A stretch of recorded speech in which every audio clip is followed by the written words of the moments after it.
Command and Control of Nuclear Weapons. The article Command and Control of Nuclear Weapons by Gurmeet Kanwal discusses India's efforts and challenges in establishing a credible, secure, and fail-safe command and control system for its nuclear arsenal. Firstly, we will discuss context and background. Since India and Pakistan became nuclear powers, concerns have risen about nuclear conflict in South Asia. India's aim to maintain no first use policy with minimum credible deterrent. Unlike Pakistan, India has officially outlined its nuclear doctrine emphasizing restraint and responsibility. Need for command and control. A available and transparent C2 system is essential to prevent accidental or unauthorized use of nuclear weapon.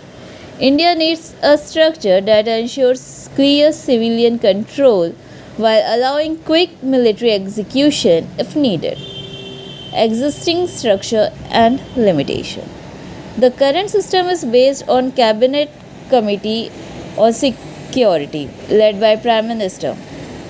The Chief of Staff Committee is an advisory body but lacks executive power.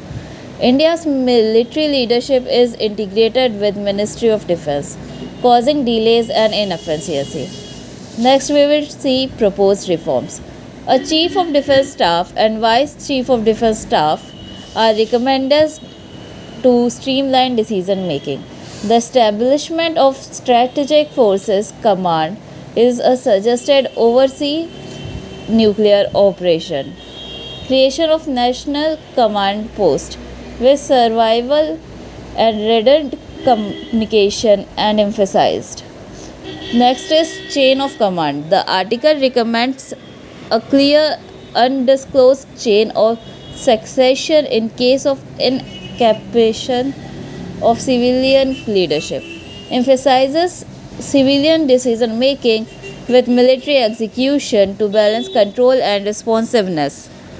Next, we will see strategic force structure.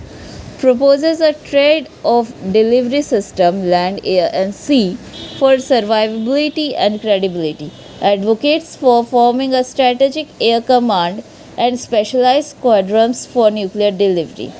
Operational challenges. Highlights issue of interoperation among services, command redundancy, and infrastructure gaps. Emphasizes the need for redundancy, survivability, and hardened communication. In conclusion, we can see the article presents a comprehensive critique and roadmap for India's nuclear command and control system, advocating institutional reforms, military integration, and the creation of specialized strategic forces to ensure credible deterrence and secure nuclear posture. Thank you.